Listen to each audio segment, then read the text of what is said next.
everybody. Hey, welcome to Pink Shade. It's Mary Payne here. I've got for my Shades of Bravo episode on Thursday. You guys won't believe it.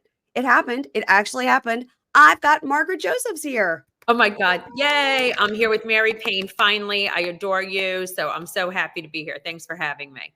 Okay, tell me, I've got a whole list of questions about your house. So Okay.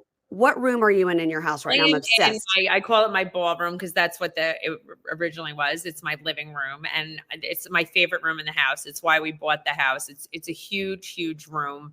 That's like multi-purpose. It's like I entertain in here. It's really, we have a bar, we have we watch TV in here. I have a piano, I have a pool table, and it's really like a big entertaining room. But we dance in here when I have a party. It's my favorite room in the house. It is great. I have a million questions about your house, but I've got to like go in order of my questions because I've been so excited to talk to you that Oh, thank you. I really like got it in my mind. Like, okay, all right, I gotta do this. I gotta get all the information out of Margaret. So, all right, I want to start from the beginning with you, literally. So your mom, Marge Sr., which is still the funniest thing ever. Marge Sr. It's a very Hungarian thing to do, to name your your female child after the mother. But is it common to be like Marge Sr.? No, I mean, no. Everybody just nicknamed her Marge Sr. because they were like, how are we going to differentiate the two? So growing up, they just started calling her Marge Sr., Margaret Sr. So yeah. That's so funny to me. So, okay, so she grew up in Hungary. Yes. And when did she come here and where did you grow up? And tell me about that. Yeah. Okay. So, we discussed a little bit on the show, but she immigrated here when she was 10 years old. There was the war going on in 56, communism, Russia and Hungary. So they opened the borders into Austria. She, fled on her bicycle with her parents. Wow. To Austria with nothing but the clothes on her back, which was crazy. And then she was in Austria just a little bit. And then they were the first plane out on Christmas Eve into the States to come to America because America had opened up, let little refugees in, which that's what she was. So she was about 10 and a half when she got here. And, it's a very, American dream story. Come here, make your way. And that's what it was. And for a little while, my grandfather's brother was in Iowa. They lived there for a little while, a few months. My grandmother was miserable. A lot of Hungarians lived in New Jersey, believe it or not, Perth Amboy, New Jersey, tons of Hungarians. And they moved, they got a house in New Jersey next door to my grandmother's best friend from Hungary, which is very funny. And it was a big block of Hungarians and that's what happened. Okay, so you were always in New Jersey. Always. I grew up in Mahopac, New York. I moved when I was 11, but yeah, I was in New Jersey. I was born in New Jersey at Elizabeth Hospital. We lived in Edison for a while. Then we moved to Perth Amboy, which, now isn't considered that desirable. But at the time we lived on the water, a lot of very Hungarian. And I went to Hungarian Girl Scouts. I went to Our Lady of Hungary school. I didn't speak English till basically I went to kindergarten. Wow. Yeah. So I still speak Hungarian, but I lost a lot of it, a lot. The couple that owns the hair salon where I go, like hair, eyebrows, like I was like, if you guys did like dental care here, like I would go nowhere else. Like that, I go there for everything. It's called the Sugar House. It's here in Virginia, and they're Hungarian. Yes, I know Hungarians, are great. The place that I go to get my nails done is Hungarian as well now. And they're very into the beauty treatments. Yes, it's Erica and Nando, and they're just incredible people. I love it. And she's very blonde, as well. We like our blonde, us, Jaja, my mother, Erica. Yeah, that's right. That's right. So explain to me the family dynamic, because we heard about your son and, unfortunately for him, not in a great way. So explain. I'll give it to you. Okay. So you were married to Jan for a long time. Yes. Now is your son is with Jan? Yes. My son is with Jan. He's 28. Okay. 3 stepkids with Jan, 49, 47, and 42. They're much older. So people are like, your kids hate you. No, they're grown adults. Right. So, my 49-year-old's finally getting married, 40, I'm 57, he's 49. I mean, but I was with Jan since I was 24 years old. Yeah. Yeah, yeah, yeah. And, we got married in 1994. We didn't get divorced till like 2013. So Yeah, that I was married a long time. I did move out in 2011, but I mean, I was with Jan since 1991. I yeah, that's lived a with long him. time. We were together a very, very long time.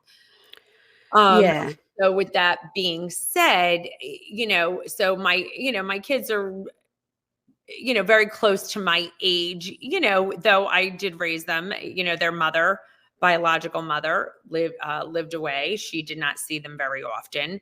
Mm, We had full custody, and mm. we were, as far as I'm concerned, they're, they are my children. That's Of what it is. course. When I first got on the show, I was very honest. I was like, we were disconnected for a while. They were very heartbroken about the divorce, understandably so. Um, it was sad, but because we were an amazing family and not the best couple.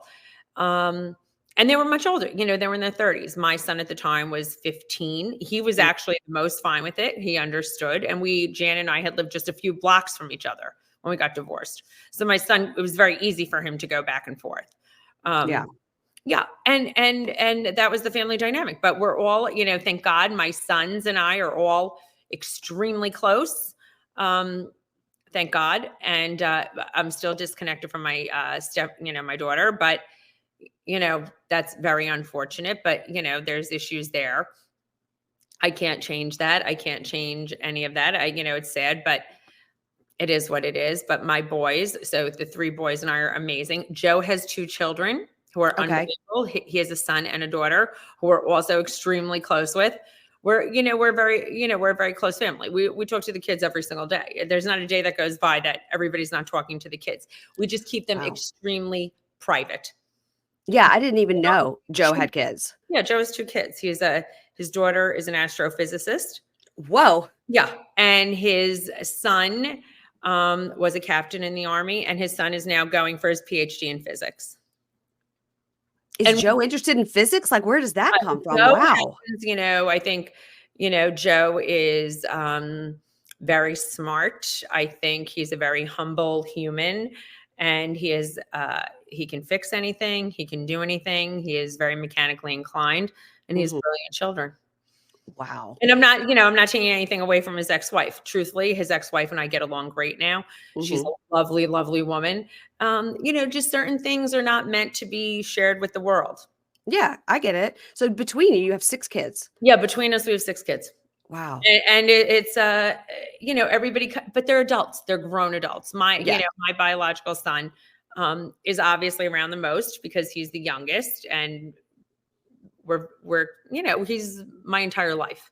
of course. Of Yes. course. Wow, okay. So speaking of Joe, can you give us an update on how he's Yes. doing with his health? Yes, that's very important.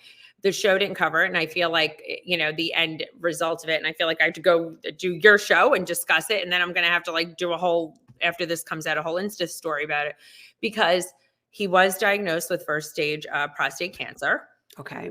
when they did his biopsy, but it's so early. The way they treat it now is, it's called active surveillance. They don't treat it, no treatment whatsoever, just watching it, because they do another test called a genomic test, which is amazing. And that determines how quickly the cancer will grow, change, or anything. And his is 97% slow growing. So his Mm, might not change for 10 years. mm, So mhm. there's no point in treating it, because the treatment is much more aggressive and damaging than not doing anything. Okay. So they're just monitoring him. He just had his other tests again. He just had blood work. He just had his MRI again. But I also wanted to say, anybody who's listening, you know, the first test is the PSA test, which is the prostate antigen test, or which they check for.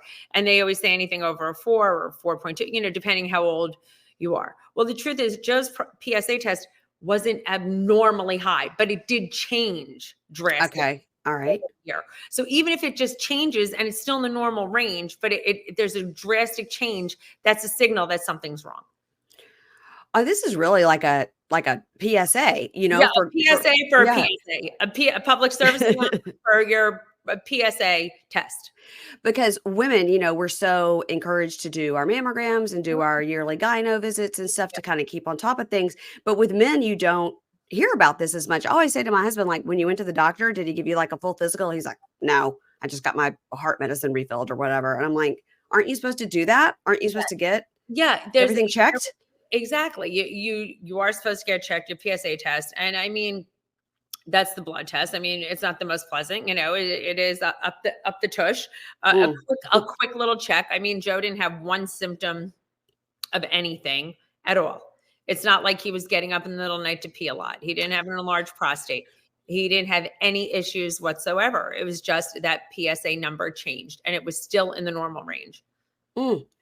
Okay, well, that's really interesting. My sister had a stage like between 0 and 1 breast cancer, and she was treated with radiation, no chemo, and like a lumpectomy. But it's interesting, like with men, they do something different. They're just going to like watch it, watch it, watch it, and Yes. if it changes a little bit, then they'll decide it because, Then like you they'll said, it decide could. what to do. I think prostate cancer, because it's highly curable and breast cancer is usually much more aggressive. Mm, mhm. Prostate cancer is highly curable. And normally, unless it's a super aggressive, doesn't go outside the prostate. Yeah, I think prostate cancer is something a 90 something percent cure rate, a very high cure rate. You usually don't die from prostate cancer, you usually die with prostate cancer. When they Mm. check men who are in their 90s, chances are who have passed away, usually they've had prostate cancer and didn't know it. Oh, wow. Yeah, it's very, Wow. very interesting. Okay, well, this has been like. Yes, yes. I learned a lot Mm. about it because I am a neurotic wreck. Yeah, well, I really felt that on the show when you were, like, so much more upset than he was. Yes. I really felt that because that's how it goes in this house too, and my mom is the same. My mom will always say, like, "Well, if I don't worry about it, who's gonna worry about it?" Like, and Yes, I'm like, it's true. "Yeah, yeah." And Joe never, worries about anything. He's very like, I'm fine, I'm fine, I'm fine. I'm like, okay. I'm going to just say that, the loss of my ex-husband also, I think what scared me so much was he was extremely healthy, ran 5 miles a day, watched his diet, uh, took his medicine, just was in perfect shape and health and, died very suddenly. Yeah. Yeah, so that has So affected I think your that, yeah. it was very much a wake up call, just you can't take anything for granted. Mm.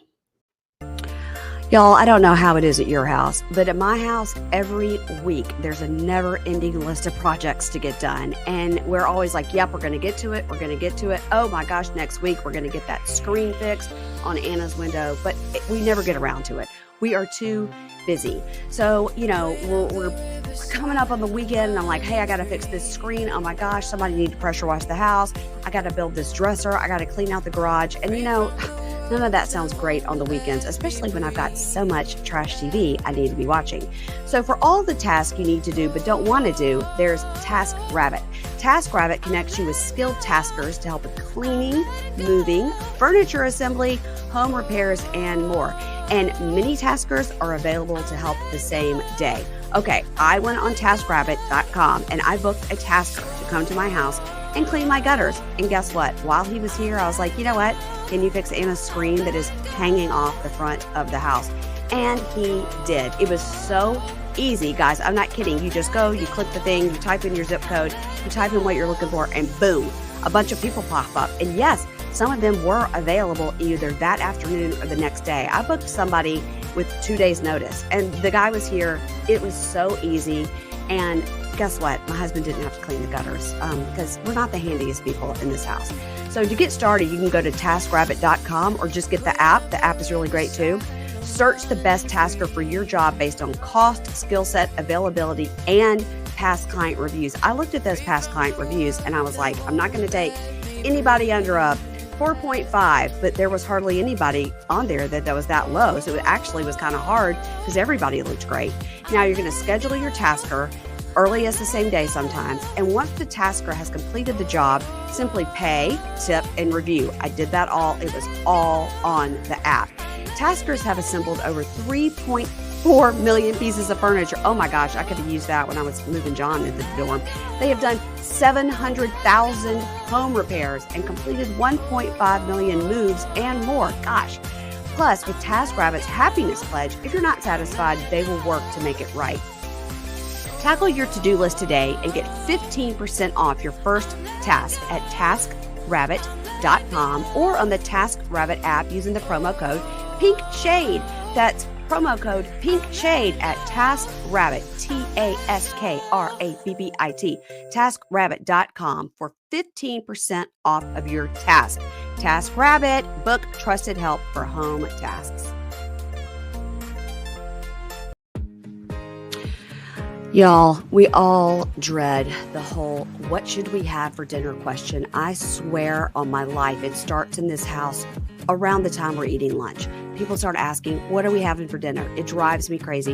Inevitably, sometimes we order takeout and it's easier sometimes, but my gosh, it's never satisfying. And I'm always like, I feel so gross. Why do we keep ordering takeout? So this is why I'm loving HomeChef. It makes it really easy to cook at home and the food is tons better. You feel better about it. And by the by, it saves you money. I love meal kits. Being able to feast on a delicious meal without the long prep and cook times is what drew me to HomeChef in the first place over the other guys as well.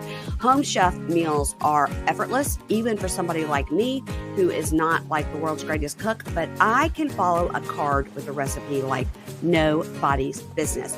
HomeChef provides those fresh ingredients and chef-designed recipes conveniently delivered right to your door. When you open your door and you see it there, you pop it in your fridge or freezer, you're like, okay, my week is done. I don't have to have this fight with my family 3 times a week about what is for dinner. They have the classic meal kits, which is what I like. That has the pre-portioned ingredients, the easy instructions. That's what I like. Then they also have some speedy recipes that can be ready in 30 minutes. They have oven-ready kits already, and they have microwave meals. So whatever you're looking for, they have it. I like the classic meal prep because I like to do it myself because I might like to add a little of this, take a little less of that. Sometimes they send me mushrooms. I don't like that. You may like extra mushrooms. You know, whatever is your thing, HomeChef is there for you. They have over 30 options a week that serve a variety of dietary needs. So you don't have to worry about like what to make ahead of time. And this person likes this, and maybe the friend's coming over that's a vegetarian or whatever. Ooh, that sounded pretty specific. Not only is it convenient, but it's economical too. HomeChef customers save an average of $86 a month on groceries. That's an entire trip to the grocery store, guys, or like 2 fill-ups of your car. They have a delicious kid-friendly family menu with 18 new options each week for your kids or your adult kids who only like to eat kid food. For a limited time, HomeChef is offering my listeners 18 free meals plus free dessert for life and, of course, free shipping on your first box. Go to homechef.com/pinkshade. That's homechef.com/pinkshade for 18 free meals and free dessert for life. You heard me right. homechef.com/pinkshade, but you must be an active subscriber to receive the free dessert. Do it and tell me what you ordered. Well, okay, so back to you. I want to talk about your fashion and how you started the Macbeth collection. Now, so I went because I was looking at your house because I'm obsessed. So I went to look at that, and that led me to like MargaretJosephs.com, and then that led me to the Macbeth collection. So you went to FIT? Yes, I went to FIT. I graduated with a 4-year degree. I immediately went into the garment center. I was a dress designer per se, but we worked for a knockoff house in 1400 Broadway. It was called Torino Juniors. Yeah. I was like somebody else's Lexi, who I mentored under this wonderful woman, Vicky Ferrara, who I'm still extremely close with. And, I really, we designed, but we also, did fast fashion, meaning like, we'd look at the high end and interpret it for the everyday person. Sure. I love that. Which is great. And, business was very different then. That's how I met my first husband. But I always loved fashion. I always loved style. I always loved mixing high and low. And then after I had my son, I was like, I don't want to go back into the garment center. I want to start something else. But I always loved print. I always loved color. I always loved point of view. And I was like, what could I do for the home? And I said, there's no stylish storage solutions. So I started with a friend at the time, decoupaging buckets. With vintage wallpaper and doing all things like that. And I took it to a local store in town and it sold out in one day. And they were like, I think you're onto something. Yeah. So I had put my name on the gift show list in New York at the Javits. And within a few months, they were like, oh, you got in. There was a new category. And I think the first show, I can't remember. It was something crazy. We sold like, close to $100,000 worth of orders or 50,000. I can't remember, 50 to 100,000. And I was like, holy shit, what are we going to do? Yeah. How are you going to fill it? How Yeah. we could fill it. We had the housekeepers working for us. My girlfriend and I are our housekeepers. We had people. Everybody wanted. There was quite a little buzz. And I used to buy the buckets at Home Depot. I had to figure out how to get the pieces, from a manufacturer. First it was from in Texas, and then I looked at the label and they got it from India. So then I had to figure out how to get them from India. I figured out how to make the business, and it just grew from there. And after that, Mary, we grew a very large business. We were on the O list 6 times. Mm-hmm. We were selling Neiman Marcus. We were selling, sex. We everything was monogrammed. It was very. I felt for our area, we were a very Southern socialite type of look. Something that was perfect with your wallpaper, like your style. Yeah. And it was just a very different time, and I felt like we were ahead of the curve. So a lot of the larger retailers would come to us and say, you know what, we love your look. What else could we do it on? And I couldn't afford to sell them, like the Bed Bath and Beyonds, like the TJ Maxx's, people like that. And truthfully, the money is in the volume. And they said you should license, and I was like, I was snotty. I was like, I want to do the high end. But meanwhile, we were doing very well, but the money really is in the mass. And a licensing agent came and he said, hey, you could get paid on royalty, just like be the design director and work with these other companies. And I said, okay, let's give it a try. And we did. And it really had panned out and worked out for us. And we got into licensing. So your stuff, well, first of all, how'd you come up with the name Macbeth Collection? Oh, see, that was when I started with my girlfriend. It was Margaret and Beth. And now Beth went by the wayside very early on. Okay, got it. And I never changed it. It never changed. Well, I mean, why? But so now if you want to buy anything through Macbeth the Collection, you could get it literally like at Target, at Amazon. Yeah. Yeah. And then we have a little sister brand called Candy Couture that's in Walmart. My makeup brushes, Okay. and things like my whole beauty accessory tool line is in Walmart for a long time. Candy Couture. How do you feel about bougie kids with a Z? Bougie kids. I think, listen, Danielle I give her a ton of credit. She works very hard. She wants to build a brand. I give her a lot of credit. And I've given her some advice. I think, she's really trying to work it out, make it work. And I think it's a good idea. I told her, she can't be having people locally make it. She has to make it overseas, but she's doing a good job and she's figuring it out. Yeah. I was wondering if you had sort of mentored her a little bit since you started your business from scratch. Yeah. We've spoken, she's come to the house, and, I think she would love to go the same route. I think eventually she would love to get into licensing. And I said, yeah, you just have to get some brand recognition and really work it out. So, okay. So speaking of design, so your home remodel that I'm obsessed with. Yes. Now, how long did it take from when you bought the house to when you had the vision? Because we've seen many seasons of you following around Joe. When's the bathroom going to be done? Was the dining room going to be done? Oh my God, Mary Payne. This is the bane of my existence. And people are like, oh, you don't fix it, you don't do this. Listen, this house is from 1906. It's very easy to do new construction. Yeah. To do a restoration is a different story. And I think people don't understand that. I've lived here right when I got on the show. I've lived here 8 years. Yeah. Right when I got on the show, I literally moved in like 6 to 7 weeks before that. Okay. And we were just ripping down old wallpaper. The house, 90-year-old people lived here when I got this house. And they had lived here for 50 years. I was getting the stench of mothballs out. We didn't know what was behind the walls. Yeah. I saw this house. Joe was away on business, and I said, I have to have this house based on this ballroom, based on the layout that, it's so much glass on a Tudor, which you don't get. There was something about it. It had a soul. And I can appreciate new construction, but I love an old home. Yeah. I do. There's something about it. There's a character that you don't get with other things. The staircase I fell in love with. It was magnificent.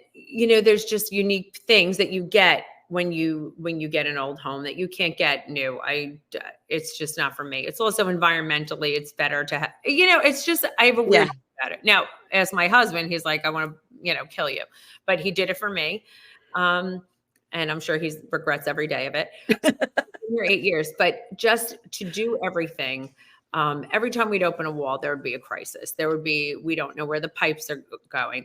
He'd have to redo the plumbing. To do the kitchen, which you saw we did a few years ago, we had a chimney, a big chimney in the kitchen that went up 3 stories. So Wow.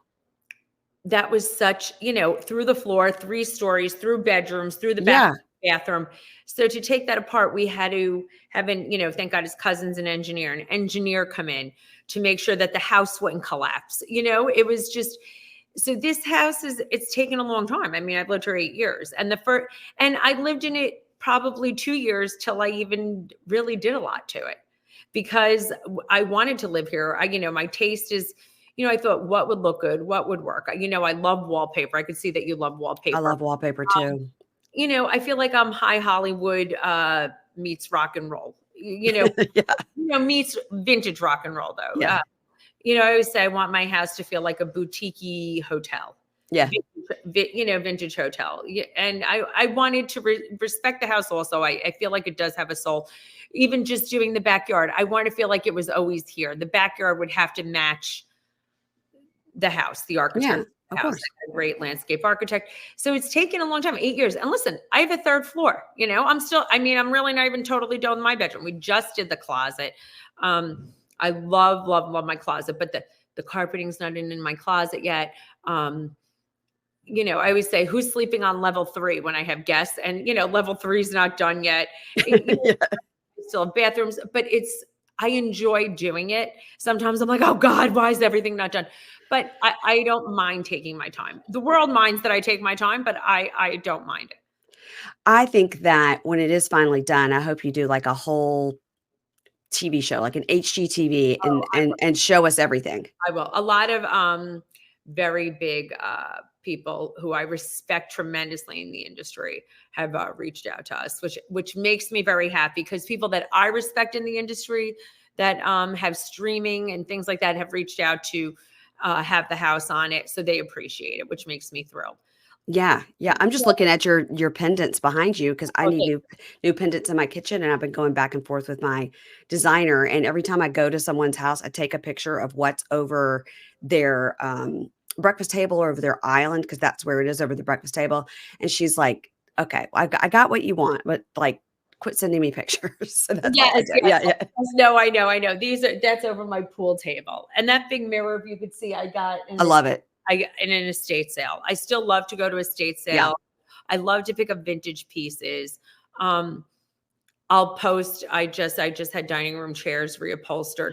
And listen, I wanted these expensive dining room chairs, but you could never get a great color. You can't get anything. I wanted these swivel chairs that were magnificent. You know what I did? I went on Wayfair. I found the shape was stunning. Mhm. They were swivel. They were magnificent. They looked like an expensive shape, but the fabric was shitty. They were horrible fabric. And I was like, you know what? I'm going to get these chairs. The quality was good. I got them. And then I bought super expensive fabric and sent them to the upholsterer. Yeah, great. I had them reupholster. So the truth is, because great chairs that I wanted, custom, there's still a custom chair. The base and the structure was great, but the fabric was gross, and you couldn't get anything good. And then I had them reupholstered. I had beautiful piping done. They're in a gorgeous pink linen with a gorgeous ink bottle green piping for the dining room. Oh, I love that. But I was like, how am I going to get the chair that I want? And I had to have them made, but I was like, I'm not spending a fortune for the base, because I was like, I'm getting them on Wayfair. So I think that's like a good little tip. Yeah, also because you can have the fabric that you want, Mhm. but the base doesn't matter as long as it's And I couldn't comfortable. find a base that a kind of swivel, and it was so crazy. It was a great swivel dining chair that was fabulous. Okay. Well, you have to send me a picture of that later, I because that will. kinda I will. I'll sounds send like it something I want. in a minute. I'm going to send it to you right when we hang up. Gosh.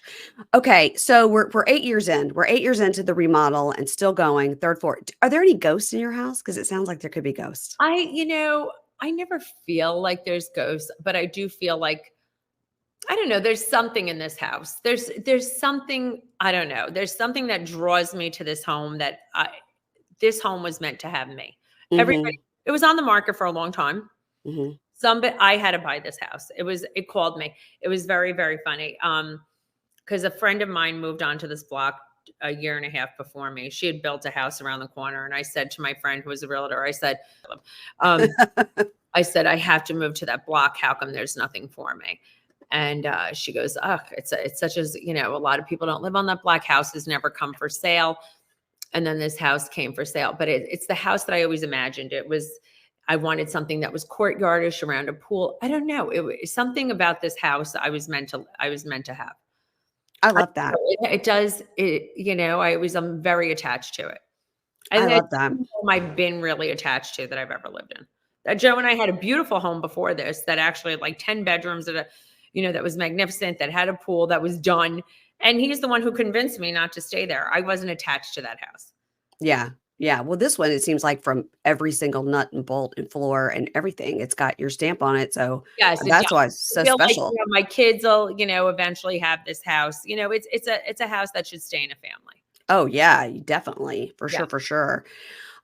We have our kids' little handprints in the concrete because we did build this house from the ground up. And we saw our little, and now they're 21 and 18. So Exactly. So 21 it's, and 19. So my husband's like, if we ever move, what are we gonna do? Like we literally can't move because of the can't. handprints. You I can't. Like those, you know what I'm saying? That's a house that stays in a family. And I feel like this is, just when I come home, I'm so happy. Like that's my Yeah, happiest when I'm home. yeah, you should be. You should be. So, all right, now we have to chat about Bravo a little bit. So Of course. let's talk about what's going on with the OC. Are you caught up on the OC? I'm not totally caught, but I have the current vibe. I know what's going on. Okay. There's a lot of Tamara Shannon uh, Yeah. upset, which it's a very hard, complicated relationship, and I feel really sad about it. I feel very sad. I I my husband is an alcoholic in recovery. So I feel pretty strongly about the way Tamara is treating Shannon. Tell me, tell me. It's not going to help to yell at her in front of a group of people in production knowing it's going to be on TV. It won't help to yell at her privately. It won't help to have a conversation with her privately or on TV. Shannon has to change if Shannon wants to change. It doesn't have anything to do with How Tamara yelling at her. No, I agree. Considering I don't drink, we know Mhm. that I don't drink. I don't have an issue myself. I'm not in recovery. I never had a drinking issue, but Mark Senior used to cocktail a little too much when I was younger. But how should she handle it? I think Tamara probably felt like she was enabling her. I think she was probably frustrated. Maybe she's not taking out the frustration the right way. I think you know. Yeah, I understand exactly what you're saying. Should she just act like it's not happening? I think that's what it is. Tamara probably doesn't feel like, I agree with you. Public shaming isn't Mhm. healthy for anybody, right? It's not Mhm. good for anybody. And I think love and care um, is helpful, but you can't pretend and Right. enable. And I think that's what it is with Tamara. I think she probably feels like, am I being gaslit? Why is everybody acting like nothing happened? Right. Yeah, okay. That I can And see. I Yeah. think that's what it is with Tamara. Tamara's like, what's going on here? Why are we? So I think Tamara's delivery is not good, but the intention behind the intention behind it, I understand. But I also feel like Shannon um, is a good person, and I happen to love her very much as well. You know what I mean? And I know her. I know them both personally, and I know Shannon. How publicly humiliating is that? It's I know. bad enough. You are beating yourself up enough when if something like that happens, to have that displayed all over the place Mhm. is terrible. You know Yeah. what I'm saying? And then to have that breakup happen and then to have to be with your boyfriend, you know what I mean? Yeah. The whole thing for Shannon is horrible and painful to live it publicly. But and because they have such a history, there wouldn't be so much emotion about it if they didn't both love each other. And that's why I think it's so hard, because they do have such a history. Yeah, yeah, and I agree with all that. I think that I think it's a little bit of a pile on, and I do think Tamara is correct. She's saying to Vicky, "You're enabling her," and in a way, Vicky is, but also I think Vicky has just decided, "This is my friend. I'm going to support her," and Tamara has decided. she's done. And I think that if she's just like done with the friendship, she can't take the late night phone calls, she can't take all this complaining, she doesn't want to be associated with somebody who ran their car into a house, all these things, that's Tamara's choice. And she can definitely draw a boundary with the friendship. Yes. But all of this, she's making a lot of snarky comments like, oh, Shannon will say, like, oh, I called you last night. She was like, oh, is that before or after you had a drink? You know, it's a lot of that. It's just sort of like, okay, we get it. Like, and it's really turned sort of the audience, and I'm just looking at it from my own personal experience. No. Listen, It's turned the audience on her a lot. I know it has. And you know what? And I feel bad because I know Tamara personally, and she's not mean. And she's, I've been with her in social situations, you know what I'm saying? Yeah. And she's not like that. And I don't know if it was for TV or to Mhm. make good, TV, Yeah. to make a comment. And I do feel bad because that's not nice. You know what? Listen, people gave me lip because when Jennifer Aiden was falling down drunk, I wasn't even mean to her. Yes, I called her a sloppy drunk. That was the She worst. is a sloppy drunk. That was the worst thing I said. You know Yeah. what I mean? And people were in uproar. I was like, "You're in an uproar about that?" I was like, "That's ridiculous." Because She's laying on the concrete at somebody's pool party. That's a sloppy and I drunk. actually was very concerned for her. Yeah. Yeah. The only one. Yeah. Listen, it's hard to watch the demise of a friendship. It's hard to watch. I think it's very hard to watch people, the topic of alcohol, the drinking. Something did happen publicly. It's very, very upsetting. We've Mhm. watched it before, and it's hard to watch. I On agree. both sides. I feel bad for Shannon. I feel bad for Tamara. I feel bad for everybody because it's uncomfortable.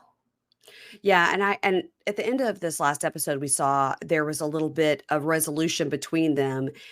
So I'm hoping it goes that way, but I feel like it's Yes. probably not. You know, I wanted to because they do have a history, and life is short, and Yeah. I do know, I know Tamara wants the best for Shannon. I know she does. Yeah. Well, Shannon looks great. I mean, the Shannon looks funny, amazing. she looks incredible. I will tell you too, on this last episode that you'll see, they're having this whole conversation with Alexis, who's just like, I have the receipts of these money transfers and doing all this and about the facelift. And the funniest thing is you see Heather and Emily, and they are having this side conversation that the mics are picking up, which is like, well, I didn't even know she had a facelift. She looks great. She should go to rehab. She should, but she looks amazing. That's what I love about the housewives is these side conversations that you really would be having with your friends. Like, she probably does need to go out of rehab, but wow, she looks amazing. Yeah. Well, I don't like that Alexis would say, I have a video that would ruin her life. I don't like that. Yeah. Don't like that at all. I don't either because it makes you wonder, oh my God, then you start spiraling. What was it? Was it racist? Did she physically attack him? You start thinking of the worst things. Why do you want to ruin this woman's life? Why? Why? What does it do for you, What? Alexis? Like what benefit? Why do you want to hurt her so badly? What did she fucking do to you? Right. I agree. What did she ever do to, why do you want to ruin her life? For what? It makes no sense just because she dated a guy that you're now dating. Who cares? You know what I'm saying? There's just no reason. You won the prize of Johnny J. Just move on. Why would you want to ruin anybody's life? Yeah. Okay. Well, great. Well, that leads us right into Real Housewives of New Jersey. We've got some people on there that are doing the same thing. So I heard you on Heather's podcast explaining about the call that your son got at his office. Now, your son's a private person. We don't know who he is. Yes. You've said from the beginning, my kids are private. They don't want to be on the show. That's fine. Yes. So you told Heather that because we were sort of led to believe at that last reunion that your son just got like this phone call and we're like, big deal. But what you explained to Heather was it was actually it was threatening. Yeah, I didn't go into the details of it. Yeah, it was a threatening phone call. It was a conversation. It wasn't just like, a hang up. Who cares about a hang up, a crank When call? a prank call, yeah. Who cares? It was a threatening conversation phone call. So much so that the police were involved. Yes, so much so that the police were involved. Everyone's like, well, produce the police report. I don't have to satisfy the public. No. I don't care what the public says. I don't. So knowing all of that and knowing all of that when happened in the background that's in your family, how hard was it for you to film with Louis? And then I started thinking about it. I'm like, did you ever film with Louis at all? I didn't film with him. You never were in the room with him? We were at an outside event and we were very far apart, and that was it. once. And outside of it, Danielle and Nate's brain party. And that was it. And no, but they knew I was not interested being anywhere near someone. Okay. And Okay. clearly it makes sense that I wouldn't. And someone who would then, double down. And then why would you even mention my son or my family again, saying you wish suffering upon us? Why would you even bring him up?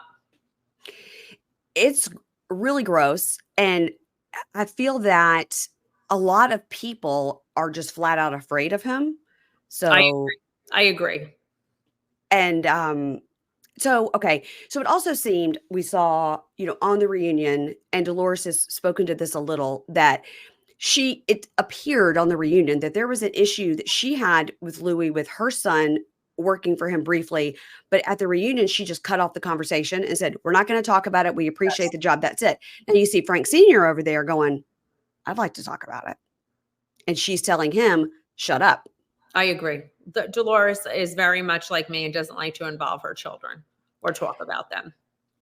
Hey y'all, this episode is proudly brought to you by Lola V, an award-winning hair care line founded by the ever fabulous, ever iconic Jennifer Aniston. You guys, our hair goes through the ringer, especially in the summer. We've got coloring, we've got heat styling, we've got stress and aging, and now it's the summer, you've got the sun, and I was in the pool today. I was like, this chlorine can't be good for my hair, but sometimes you're hot, man, you got to get in that pool. So Jennifer Aniston got tired of looking for products that really worked versus some that are good for us. So Jennifer Aniston decided to create what she was looking for because she is an icon.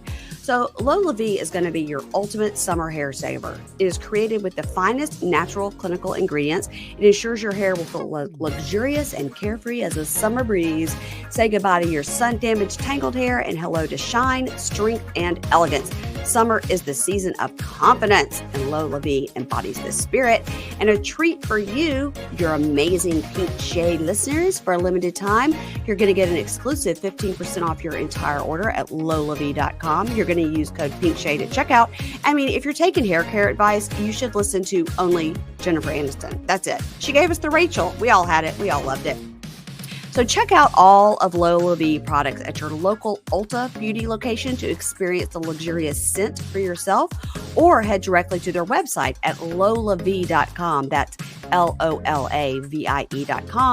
As the loyal listeners of Pink Shade, you're going to get an exclusive 15% off your entire order when you use code Pink Shade. That's 15% off your order at LOLAVIE.com with promo code Pink Shade. Now, please note you can only use one promo code per order, and discounts cannot be combined. After you purchase, they'll say, hey, where did you hear about us? And support this show and say, Pink Shade sent you. Her kids have been, featured on the show. And of course, everybody's hot for Frankie. Her daughter, of course, is like a brilliant vet. And so we've seen her kids grow up on the show. So when whatever happened there, why really not much on the show anymore? Her kids? You notice that they've really taken a step back. Well, did you feel that because it was brought up and then it wasn't discussed further, and you can see Louis over there kind of scowling, doing his scowling. Mm-hmm. It's sort of like, I know that Frank Sr. is not afraid of Louis, of course, but it seems like Dolores was sort of like, not afraid, but like, I don't want to talk about it. I don't think Dolores is afraid as much as she does not want to involve her children and have, anything brought up like myself. I'll just, Yeah. Okay. And so you understand what I'm saying. I think that's, just, she doesn't need any public attention towards her children the way, unfortunately, I just mentioned it, saying this is the type of person he is. Mm-hmm. He did this. I think she just doesn't want any public attention towards anything. And that's my opinion. We all saw what she said at the alternate reunion to Teresa. Mm-hmm. Well, I was grateful that I felt that you and Joe as well stood up to Louis and just said, this is what happened. We're not going to deny that it happened. And he did. I'm not going to deny the truth. I don't need to hash it out. I don't need to make a big thing. I don't need to drag this out. I know who you are. You showed who you are. You showed the world who you are. Yes. Everybody knows. and that's it. Just I want nothing to do with you. I think the Fudas also did a great job of standing up to him and saying, you can say what you want, but like we know what kind of guy you are. And he's trying to like say Fuda as this huge drug dealer. And then there was all these like fake stories on Reddit. And I mean, Yes, it's gross. it's disgraceful. And there was proof that they had, dug up things, and all the social media that has come out of them working with, this, this account, Melissa's old nose, this Gabriella, accounts that were called Tree Hugger, Tree Fab, all these accounts that were pro that we Yeah. called threesomes, whatever, that were pro them, have now come out confessing to what they had done, that they Yep. were in cahoots with them, that they were DM, that they were told to attack us, that they were fed stories to release, and all of these things. And they all had to come to Jesus moment, which we were all very grateful for, that they were honest and that they did these things. It was dark. It was dark. And I don't want to be involved in that. I don't want to be involved in that. And everyone's like, Marge, you did this, you do this. No, I don't. There's never been proof of one thing. I don't do that. I run a business. I don't have time for that. I'm not interested. I don't have to ruin someone's life. The truth comes out, and bad people ruin their own life. And it's happened. Yeah, that's exactly right. I think that, the trash takes itself out, as you say. So, but I did, but at the alternate reunion, I would like the finale watch show. Yes. I did appreciate that when they showed that clip of the horrible, gross thing Louis said, I appreciated that Dolores immediately looked at Teresa and said, "That's bad." Oh, of course. I was yes. That's bad. That's a bad thing. And Yes. Teresa just said, "Well, I don't care." That's the first thing she said was, "I don't care." Of course. And then Dolores said, "No, you should care. That's bad. That's really bad." And then she said, "Well, okay, I'll tell him to apologize." Yeah, I know. It's, you know what? It was very, very bad. And Dolores, Disgusting. even said, I've defended him, in times when he shouldn't have. Yeah. Admitted that. Well, what do you think? What is the psychology behind Teresa that she continues to blame you? Like everything, if you say Margaret, it's like she's the devil, she's the worst person, she's this, she's that. I'm going to get Jackie on my side just to give me dirt about Margaret. How is it that everything in her life comes down to you when it was actually Jackie? Because I'm the one person, one of the strongest people who will not fall for her bullshit. I see through her husband, which I'm sure she does too, but never admit it. Yeah, I think so. She's a type of person who will, she would go to jail for someone like him. She will, unfortunately, go against anybody who she's ever loved for a man, someone like him.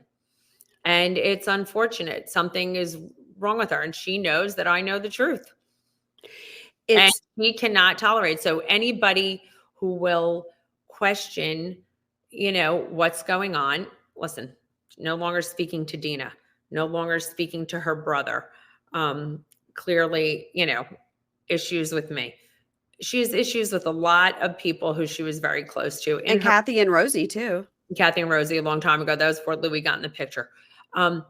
Anybody who questions her behavior and her judgment, which is clearly has exhibited to be poor, she has issues with, as she thinks people are not having her best interest. I've always had her best interest from the day I met her. I have given her solid sound advice. I've told her when it's important to move on. I've tried to facilitate makeups with her and Melissa numerous times. Even as when we were in Ireland, I had no idea what was going on behind the scenes. I forgave her when she had my hair pulled. I moved on with her after she dumped an entire table of food at me. Right. Okay. I went to her wedding after she dumped an entire table of food at me. Right. It's insane. So I've forgiven her numerous times for twisted behavior and made excuses for her, but I can no longer do that. She's complicit, and it will be to her own downfall. Yeah, and it's pretty interesting that I haven't come across anybody who's like, "Oh my gosh, you're completely wrong. They're like a love story and you should be supportive of her finding love." I haven't come across anybody in the podcasting world or just like my friends that I hang out with at the pool that watch the show. Like nobody thinks it's a good situation. It's endless people in her personal life Mhm. have reached out to me. Who Oh have yeah. said, "You're right," and I would never betray those people. Um, it's sad, and this will be a documentary one day, a sad documentary. Did you I know you don't have like lots of spare time to listen to podcasts, but the Bravo Docket put out a podcast and they broke down all the court documents between Louis and his ex. I know they did. They did one, the original one, but did they do the second one? I don't know if they did the second one. It was a two-part thing. So I do believe they did all of it. And they couldn't these are two highly respected lawyers. They just I couldn't love believe them. it. Couldn't What? believe it. They could not believe it because it was so twisted on both sides. So it was like, wow, he really met his match in that chick. And I will say something. The second, I think he had better attorneys in the first one.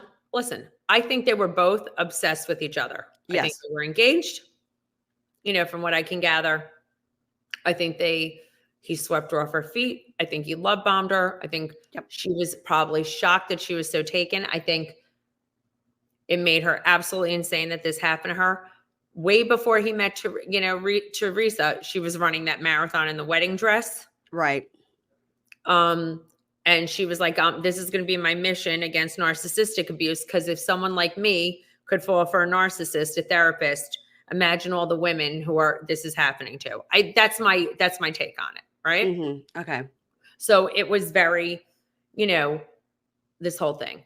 And then he's obsessed enough to hire a private investigator on her and us, whatever, denying us, which is bullshit. Um, And the whole cast, he said, don't forget, exactly. the whole cast. Yeah. He plants a fake client in her practice. Why are you so obsessed with this woman that you plant a fake client in her practice? It's weird. It seems like a waste of money. That was in the second part, right? That was in those court documents. Yeah. Why? It's weird. It makes no sense. It's like, yeah. And I'm not, yeah. And I'm not saying that they weren't equally as obsessed with each other, but he continued. Why do you care? If none of what she was saying was true, why do you care? Why are you so desperate to bury everything? Yeah. And you mentioned the Melissa's old nose, which is just like crazy that we like repeat Melissa's old nose over and over. But those accounts and things that were being leaked information from Janaden and Teresa, did you ever have any of these type of bloggers or podcasters or people that are big on Twitter or whatever reach out to you to be like, hey, like you could feed me story? I mean, like, how does this even happen? No one ever said you could, no one ever said you could feed me stories. I would say that the fans, who love us or whatever it is. I mean, listen, they might say snide comments about other cast members, but they're not disgusting and vicious the way those accounts were. And they admit to being disgusting and vicious. I mean, yeah. But they were given screeners. They've admitted to that. It's been all over the internet. It's pretty sick. Listen, I can't even get a screener. So club. I mean, like, I know it is a huge Bravo violation if you share a screener. We know people that have gotten their screeners removed because they shared a screener and never gotten them back. So I would be terrified to share a screener. You don't want to, you just don't do that.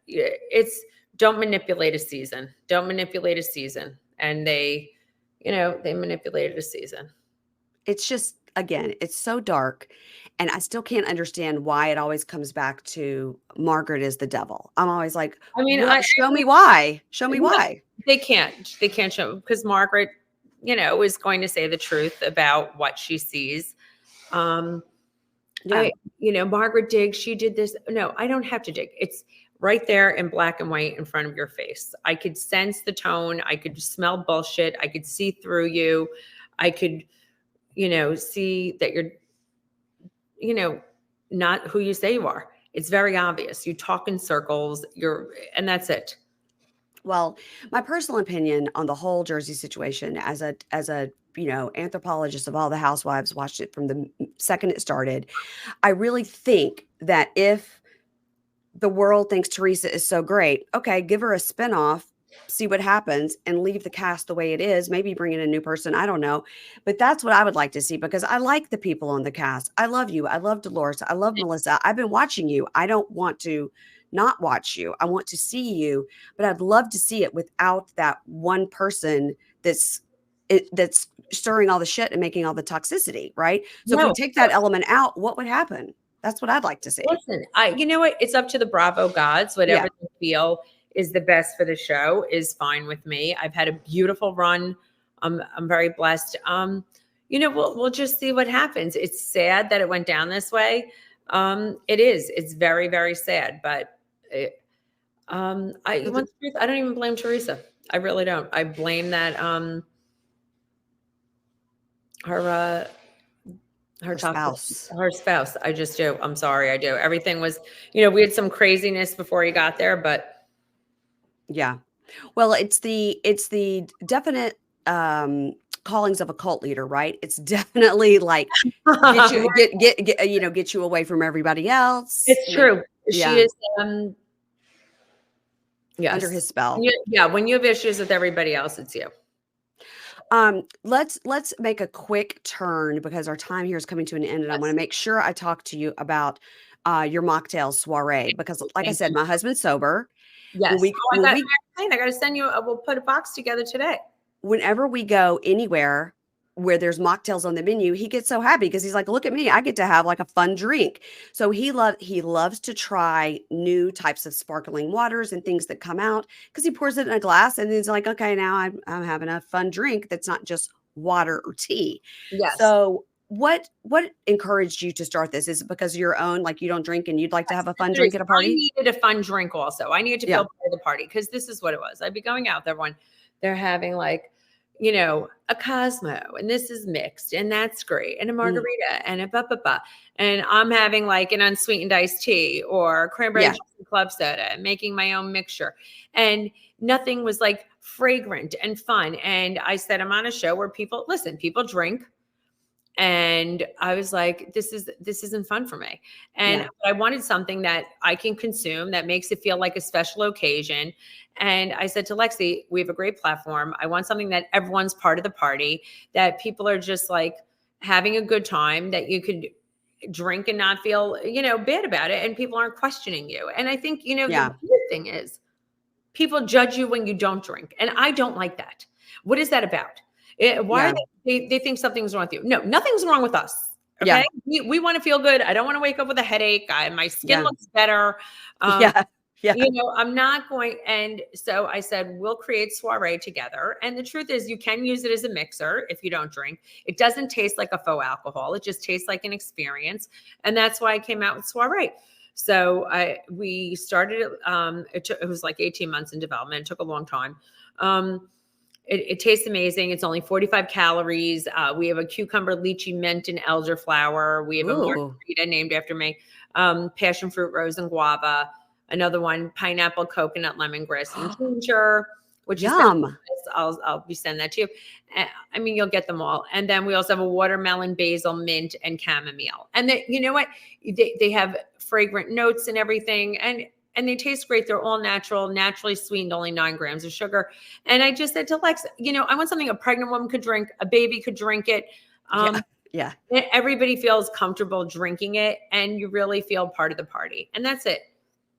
Where can people buy Soiree? Okay, you can get it at drinksoiree.com. If it's not in your state yet, in New Jersey, we sell it. Some ShopRite Liquors, Buy Rights, Gary's.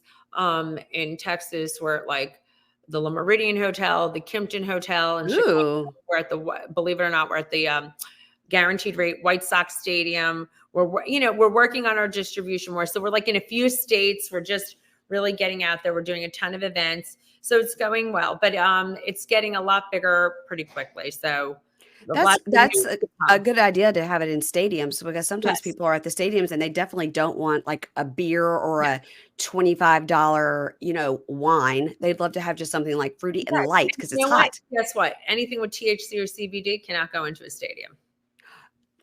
That's a great point too. Well, God, I mean, that's Can't good. think. Yes. That's good. So we hit a good market. We're smart. We're smart broads. You are, and you really know how to. I think probably since you went to FIT, I mean, you had to have learned all this like marketing and how to all And that listen, stuff I too. also in my Macbeth thing, I've done that for a very long time, and I know business. I've been doing it forever.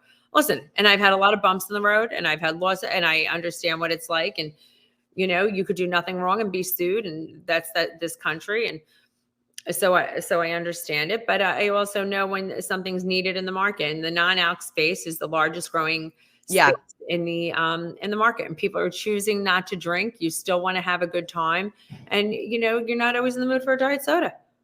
You I need to agree. feel like you're part, having an experience, and that's what it's about. And Soiree makes is a party. I love it. Thank you, Um, Mary. what else do you want to tell people? Where can they find you? Where can they look for you? Drinksoiree.com. Yes, yes, drinksoiree.com, on Instagram, the real Margaret Joseph, so you always know what I'm doing. I am doing this amazing girls trip to Morocco with Lexi. There'll be a lot of travel things with Marge.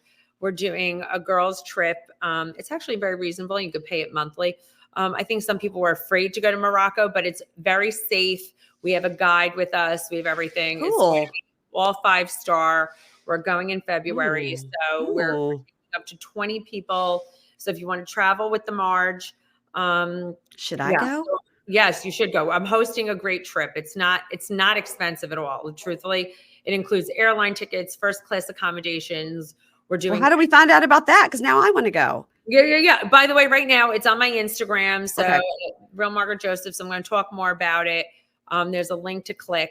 Just go on my link tree. Yeah. And there's a little thing on my Morocco trip. We're going in February. So I would love My mom has been all over the world, and she said her two favorite places were Turkey and Morocco. Yeah, it's unbelievable, and I love to travel, and I love to do girls trips. And I think I said it's going to be like White Lotus minus the murder, Sex in the City, girl bonding. And I think, you know what, it's a great price because we're going with this great group, Craft Tours. And I love to host a trip. I love to be with people. I don't know if people real Yeah. I love to entertain a lot. I love to have people around me. My house is always a party, and I'm one of those rare people who could be with people all the time. I mean, maybe Sundays, sometimes I like some downtime, but everyone's like, your house is a hoopla all the time. I travel with a lot of people. So I think it'll be a really great trip. So Mary Payne, if you want to come, Morocco, we're in. Okay. I'm literally going to go look at that Go, when I'm done. go take a look and bring your girlfriends. We're going to do up to 20 people, and then that's it. But it's going to be great. We're going to the YSL Museum. We're going to Sook's. We're taking like a cooking class. We're staying at there's a brand new Park Hyatt that's like 5-star hotel. We're at first class accommodations. It's going to be great.